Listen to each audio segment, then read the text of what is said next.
Bueno, nuestra siguiente charla nos la va a dictar el doctor Alfonso Correa sobre límites de la miomectomía histeroscópica. Tiene uso del morcelador histeroscópico.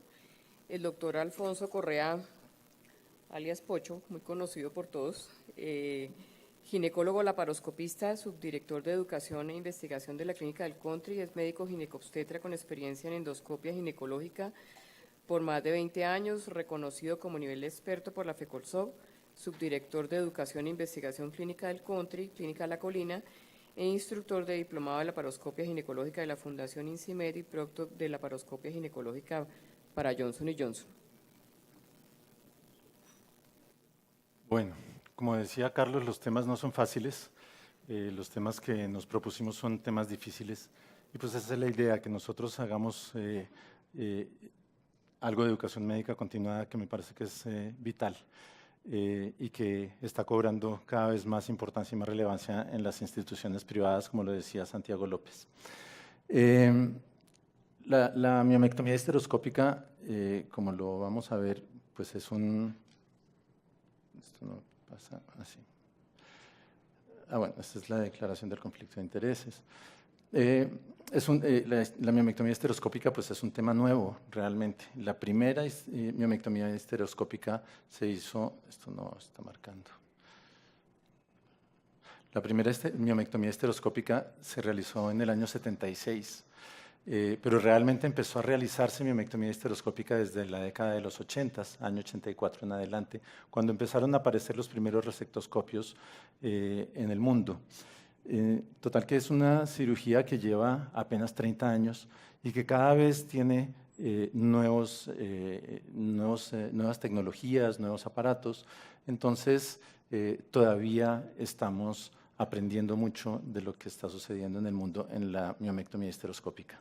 Para recordarles brevemente, para que estemos sintonizados durante la charla en la clasificación de los miomas, la clasificación de Monroe del año 2011, la clasificación de la FIGO, en los miomas tipo 0, tipo 1, tipo 2 y tipo 3, que son los miomas submucosos. Los miomas submucosos histeroscópicos que trabajamos pues normalmente son los 0, 1 y tipo 2. No siempre el tratamiento del mioma submucoso es quirúrgico ni siempre es resectoscópico. Hay tratamientos expectantes, mujeres que se encuentren en los últimos años de su vida reproductiva, cuando se acercan a la menopausia, pues muchas veces es mejor esperar, darle tratamiento sintomático mientras se acerca a la menopausia y esperar que esos miomas pequeños empiecen a disminuir una vez que llega la menopausia o que ya se vuelvan asintomáticos. También hay terapia médica para la hemorragia uterina normal por los miomas submucosos. La terapia uterina normal ha tenido mucha utilidad los sistemas de liberación intrauterina de levonorgestrel, el Mirena, sobre todo aquellos miomas pequeños tipo 2 que son difíciles de resecar pero que son muy sintomáticos, tiene una gran utilidad. Los análogos de GNRH, aunque tiene el inconveniente de todos los efectos secundarios que nos pueden ocasionar con respecto a la osteoporosis y a todos los síntomas secundarios de la menopausia que pueden sentir las pacientes. Y recientemente el acetato de ulipristal, pero para cuando se trata de miomas submucosos únicos, pequeños, pues utilizar el acetato de ulipristal pues es un poco como sobretratar a la paciente para un tema que de pronto se puede resolver de otra manera. También el acetato de ulipristal tuvo sus problemas, su cuestionamiento a finales del año pasado y principios de este año por la toxicidad hepática que podía representar. Finalmente desde mayo se volvió a liberar y aprobar la utilización del acetato de ulipristal en el mundo. Y su utilización hoy en día es principalmente para reducir el tamaño de los miomas y facilitar un tratamiento quirúrgico. Hay tratamientos preventivos cuando uno ve esos miomas muy pequeñitos que uno dice, este mioma me puede crecer, es una paciente muy joven y puede empezar a producirle demasiada sintomatología. Los contraceptivos orales pueden disminuir el riesgo del crecimiento de esos miomas hasta en un 30%. Sobre todo aquellos contraceptivos orales que contienen dienogest pueden ser de gran utilidad. Y también para prevenir el crecimiento de los miomas se ha cuestionado un poco el uso de levonorgestrel intrauterino en los sistemas intrauterinos, porque los miomas no solamente tienen receptores estrogénicos, sino que también tienen receptores para progestágenos. Entonces, muchas veces cree uno que está ayudando a disminuir el crecimiento del mioma, pero realmente lo que está haciendo es disminuir el síntoma, más no el crecimiento del mioma. La embolización de las arterias uterinas, que puede ser un procedimiento radiológico por cateterismo, o puede hacerse también procedimiento laparoscópico de embolización, poco usado en nuestro medio. La ablación de los miomas a base de ultrasonido, está el ultrasonido focal dirigido por resonancia, es el único que está aprobado por la FDA. Y está el ultrasonido de alta frecuencia, el HIFU, que son ultrasonidos de alta frecuencia que se pueden enfocar específicamente en el corazón del mioma y producir una necrosis del mioma. Son equipos costosos, estuvimos explorando la posibilidad, pero realmente no hay una buena experiencia mundial que avale el uso del HIFU. La ablación endometrial, como lo decía Juan Carlos, también se está utilizando para muchas patologías intrauterinas. La ablación endometrial estaría solamente tratando el síntoma de la hemorragia uterina normal que producen los miomas. Para la miomectomía histeroscópica es muy importante tener una muy buena evaluación preoperatoria. Y cuando me refiero a evaluación preoperatoria es que es muy importante, es imperativo conocer la distancia que existe entre el mioma submucoso y el límite de la serosa uterina, porque a veces podemos pensar que es un mioma tipo 2 y resulta que era un mioma tipo 2,5, y esos miomas tipo 2,5 pues van a llegar hasta la serosa uterina y vamos a correr el riesgo grande de producir una perforación uterina. Esta evaluación preoperatoria para conocer la distancia entre el mioma y el límite de la serosa la podemos hacer bien sea con un ultrasonido transvaginal. Ahora la 3D nos da unas imágenes muy buenas donde podemos ser muy precisos en la medición de la distancia que hay del mioma a la serosa. También la estereosonografía, también ayudada con la 3D, pues es una muy buena herramienta. Y siempre tener en cuenta que para poder hacer una miomectomía histeroscópica sin riesgo de perforación, la distancia debe ser mayor a 5 milímetros. Distancias inferiores a 5 milímetros, no la traten por ahí, háganla por otro lado, porque muy probablemente estamos ante un mioma tipo 2,5. Entonces, la mejor vía para esos miomas que tengan una distancia menor de 5 milímetros es una vía laparoscópica y no una vía histeroscópica. De esa manera evitamos la perforación. Los miomas submucosos tipo 0 y tipo 1 pues son indudablemente los más fáciles de resecar, donde menos complicaciones vamos a tener. Los miomas tipo 2 son los que más alta tasa de complicación tienen. Tenemos, ya lo mencionaba, el riesgo de la perforación uterina, pero también tenemos el riesgo del sangrado excesivo, lesión de órganos vecinos. Si no la perforamos, pero hay una distancia menor a 5 milímetros y hay una asa pegada a la serosa uterina por sobrecalentamiento, podemos producir una lesión intestinal. La sobrecarga de líquidos cuando estamos haciendo tratamiento de miomas muy grandes y sobrepasamos la hora de tiempo quirúrgico, pues vamos a estar en riesgo de hacer una sobrecarga de líquidos.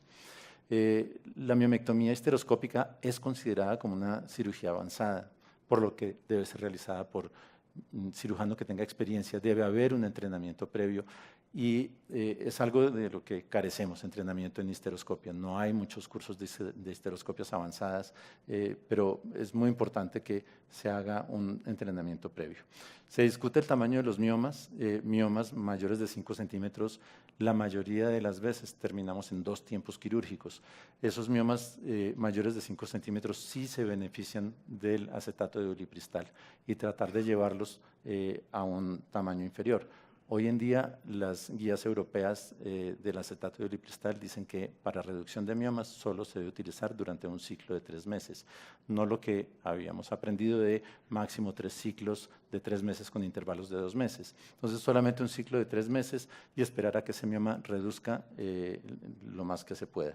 Pero muchas veces los miomas mayores, los miomas de 5 centímetros o más, pues van a requerir de 2 tiempos quirúrgicos y la paciente debe ser advertida previamente que va a tener 2 tiempos quirúrgicos.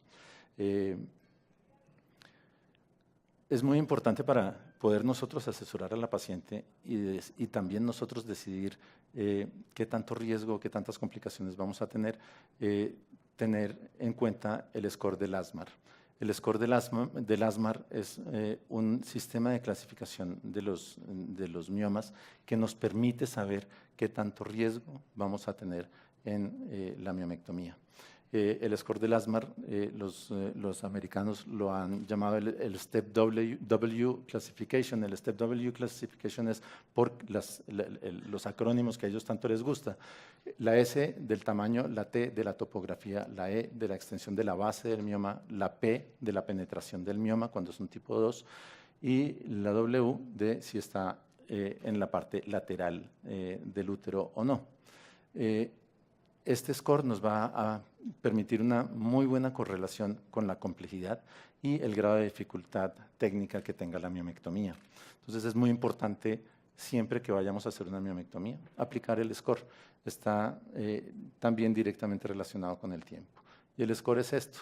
Si tiene un tamaño mayor de un tamaño entre 2 y 5 centímetros y está en la parte baja del útero, la extensión de la base es menos de 1/3 del mioma y no tiene penetración a la pared uterina, entonces pues se le va dando un puntaje de 0 y así sucesivamente. Entonces uno puede determinar el puntaje que tiene el mioma.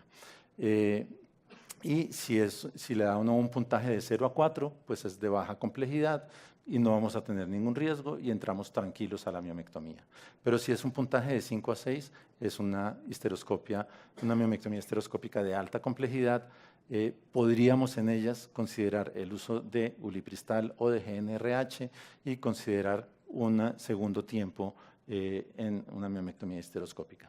Si da un puntaje de 3, es mejor considerar otras alternativas a la técnica histeroscópica. Por eso la importancia de aplicar este score, porque uno se la pueden remitir para una miomectomía histeroscópica, pero uno le aplica el score y le dice, no señora, qué pena, pero la verdad lo mejor es irnos por la laparoscopia o inclusive, dependiendo de las características de la paciente, de la edad, etcétera, considerar una histerectomía. Entonces, la evaluación preoperatoria para poder guiarse uno y para poder también informarle a la paciente es muy importante. Ya entrándonos en la resectoscopia, pues hay muchas formas de hacer la resectoscopia. Una es la resectoscopia monopolar, la que arrancó en los años 80 y empezamos a hacerla con medios de distensión con electrolitos como la glicina y el sorbitol. Aquí siempre usamos fue glicina, que nos produce el riesgo de hiposmolaridad, hiponatremia, hipopotasemia.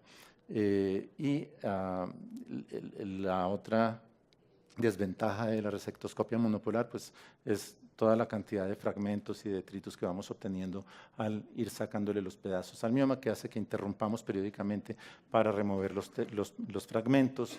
Entonces, pues siempre tiene esa desventaja. La resectoscopia bipolar nos dio un poco más de seguridad. El medio de distensión es solución salina normal, lo que ya la hace isoosmolar, entonces hay menos riesgo de intoxicación hídrica. Sin embargo, existe el riesgo de intoxicación hídrica. Nosotros creemos que porque estamos trabajando con un medio isoosmolar no vamos a tener problema y hemos visto casos donde le han irrigado hasta con 10 litros de solución salina. Y esas pacientes, obviamente, si reciben súbitamente en un lapso de 1 hora y media 10 litros de solución salina, pues van a hacer una intoxicación hídrica, así sea isoosmolar.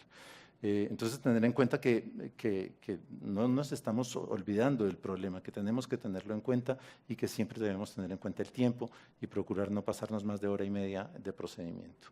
Se trata entonces de un resectoscopio con bipolar convencional. Ups, perdón, esto está como muy sensible. Con bipolar convencional, con el asa de electrocirugía, que es el emisor, y 2 baquelitas de cerámica, que son los receptores. Está basado hay varios sistemas, uno de electrocirugía o el sistema de VersaPoint, que funciona mediante la cámara de vaporización que se crea al evaporar a altas temperaturas la solución salina y produce la vaporización, que guiada con el asa pues nos va a producir el corte. Igual con el resectoscopio bipolar pues vamos a tener que remover los fragmentos Y así sea un mioma tipo 0 o 1, como es este, los fragmentos nos van a molestar. Las dos baquelitas blancas son el electrodo receptor, que es lo que realmente sí nos da la seguridad en cuanto a la transmisión de la energía. Los eventos adversos eléctricos por transmisión, por daño colateral por transmisión de la energía que podemos tener con el monopolar, sí se ven reducidos o sí se pueden eliminar con la resectoscopia bipolar. Este es el asa del VersaPoint, que funciona con vaporización, que uno finalmente no diferencia con las de electrocirugía. Realmente el resultado es el mismo, el resultado es el corte preciso con la hemostasia simultánea. Normalmente, para evitar el estar sacando los fragmentos, pues procurar hacer la mayor cantidad de cortes posibles mientras tenga uno una visual adecuada. A raíz de estos fragmentos que molestan y que impiden la visualización correcta, pues se han diseñado varios sistemas. El primero fue el resectoscopio bipolar con evacuación de fragmentos, que fue diseñado por Richard Wolf, que es lo que llamaron el chip EVAC. Y es simplemente un resectoscopio que tiene un diámetro mucho más grande y él mismo va succionando los fragmentos que van quedando. Pero igual toca hacer la resectoscopia, parar, succionar, hacer la resectoscopia, parar y succionar. Ese es uno de los problemas. Y el otro problema es que su diámetro es mucho mayor que el de un resectoscopio normal para poder succionar los fragmentos, porque si el diámetro fuera más pequeño, pues se taparía con los fragmentos. Entonces, tiene esa incomodidad, hay que dilatar mucho el cérvix y realmente no tuvo como mucha aceptación por ese mismo motivo. Se diseñó entonces y desde hace pocos años, hace más o menos unos 10 años, empezó a salir al mercado el morcelador histeroscópico. Está basado en el shaver ortopédico, la cuchilla que va cortando, que se va moviendo a unas revoluciones muy altas por minuto. Y esa cuchilla es una cuchilla cilíndrica hueca que tiene una abertura lateral y que nos permite básicamente afeitar, como lo dice su nombre, el mioma. La mayoría de los sistemas shaver tienen un sistema de remoción integrado, no requiere corriente eléctrica, que es una grandísima ventaja, y utiliza solución salina como medio de distensión. Entonces, esos dos factores pues, le dan una seguridad muy grande. El tiempo operatorio es muy corto, es mucho más corto, y estos shavers actúan como un gancho que van enucleando completamente los miomas tipo 2. Realmente es un procedimiento bastante mágico. Estas son las tres marcas que hay disponibles en el mercado: el TrueClear de Smith & Nephew, el shaver intrauterino de Bugatti, el BIS de Karl Storz, y el MyoSure, que es de Ologic. Nosotros tuvimos la oportunidad de utilizar el shaver intrauterino de Bugatti y les traigo este video para que miremos. Yo siempre hago una histeroscopia oficinal de entrada para revisar efectivamente los hallazgos ecográficos, mirar que sí son, y luego introducimos el shaver. El shaver se va moviendo a unas revoluciones por minuto, la cuchilla va rotando y uno puede calibrar las revoluciones. Al principio, como era la primera vez que lo usaba, lo puse a muy bajas revoluciones, 500 revoluciones por minuto, pero ya cogiéndole confianza uno empieza a aumentar las revoluciones y ahí ya se va moviendo a 1000 revoluciones por minuto. Y esos ganchos que tiene son los que enuclean el mioma, lo van jalando, lo van atrayendo. Por eso los miomas tipo 2 son muy fáciles de manejar. Tiene la ventaja de que no hay riesgo de perforación, la abertura es lateral en el histeroscopio, no es frontal, entonces tiene esa ventaja. Y miren cómo un mioma que era un mioma muy grande, de 3,5 centímetros, casi 4 centímetros, un mioma tipo 2, lo vamos trabajando y poco a poco los ganchos lo van enucleando solos. Nosotros no metemos el aparato dentro del mioma, sino que el mioma con sus ganchos lo va jalando y lo va enucleando. Y es solamente apoyar el shaver en el mioma y él solito lo va a ir trayendo. El entrenamiento es muy sencillo, el entrenamiento es muy rápido, se hace en un par de horas en un modelo, simplemente para cogerle confianza y entender un poco la mecánica del funcionamiento del shaver. Y este es el resultado final, ahí vemos cómo, ahorita vamos a ver el hueco que tiene, donde estaba el mioma, las fibras musculares ya normales.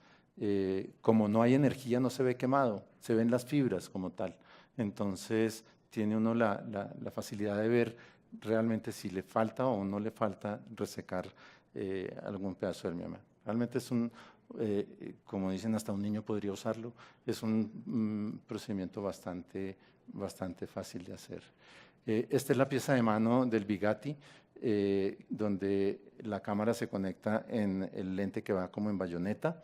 Y la pieza de mano no es pesada, uno creería que es muy pesada, tiene un sistema de irrigación y un sistema de succión que van conectados a este Histeromat. El Histeromat está basado en el Histeromat de AMU, que hemos utilizado varias veces, con la diferencia de que tiene un sistema de irrigación y de mantener la presión intrauterina constante y un sistema de succión que lleva los fragmentos a un recipiente donde se puede obtener la muestra para patología. Entonces, es un sistema bastante amable. El shaver tiene un motor, que es el mismo motor que puede utilizar uno con el morcelador. Entonces, pues cualquier motor que haga que produzca revoluciones por minuto. Entonces, ese es el sistema, el Bugatti. Pero entonces, listo, ¿cuál técnica usar? ¿Cuál de todas las técnicas es mejor? Miremoslo desde el punto de vista de todas las necesidades y ventajas y de cuáles podemos usarle. Con el resectoscopio monopolar o bipolar vamos a obtener material para biopsia, sí. Con la morcelación ya vimos que sí podemos obtener una muestra en ese recipiente. Con la vaporización, con el VersaPoint, no con el ASA, sino con la vaporización con los electrodos, no podemos obtener una muestra si vamos a vaporizar totalmente el mioma. El láser, pues nosotros no lo tenemos disponible, no lo usamos, pero igual el láser vaporiza y tampoco vamos a tener muestra para biopsia. En cuanto a los riesgos, el mayor riesgo lo tenemos con la resectoscopia, bien sea monopolar o bipolar por la perforación uterina que vimos. Con la morcelación no hay riesgo de perforación, el riesgo es nulo. Con el VersaPoint uno puede perforar con el ASA, con el electrodo, perdón, no con el ASA, con el electrodo emisor, porque se le puede ir a uno muy fácilmente. En cuanto a los costos, hablamos de los costos por procedimiento. El resectoscopio, sobre todo el ASA del VersaPoint, es desechable, entonces incurre uno en unos costos. La morcelación depende del equipo que utilicemos. La morcelación con el Bugatti pues tiene unos consumibles que son las tuberías, que no son muy costosas. El aparato en sí es costoso, el aparato en sí estamos hablando de un aparato de 120 millones de pesos, pero que a la larga pues va a ser mucho menos costoso que cualquier equipo de VersaPoint o cualquier otra energía. La curva de aprendizaje, como les dije, en la morcelación es sencilla, es una curva de aprendizaje de 2 horas, es sentarse un momentico, mirar en un biomodelo cómo es que funciona el aparato, cómo es que debo despichar el pedal y ya. Pero es tan sencillo como colocar un dispositivo en el consultorio. Mientras que la curva de aprendizaje en un resectoscopio sí es mucho más alta. Hay que hacer muchos casos, hay que aprender mucho en una resectoscopia para hacer una miomectomía. En cuanto a si se hace en quirófano o si se puede hacer en consultorio, pues el resectoscopio obviamente solamente puede ser en quirófano. La morcelación uterina del mioma se puede hacer a nivel oficinal. En algunos países, en Italia lo hacen, lo mismo que el VersaPoint. La anestesia, obviamente resectoscopia sí, en la morcelación algunos sí, algunos no. El tiempo quirúrgico, ustedes vieron, es muy, muy rápido hacerlo con el Bugatti, mientras que en la resectoscopia uno puede tomar mucho tiempo. Facilita mucho la morcelación los miomas tipo 2, y cuando se trata de miomas muy grandes, pues por la rapidez de la morcelación, de pronto podría uno pensar en hacer miomas mayores de 5 centímetros. En conclusión, ¿cuál sería la técnica a usar? Muy probablemente el futuro de la miomectomía va a ser la morcelación, por todos los beneficios que tenemos con ella. Eso era lo que tenían para contarles. Muchísimas gracias.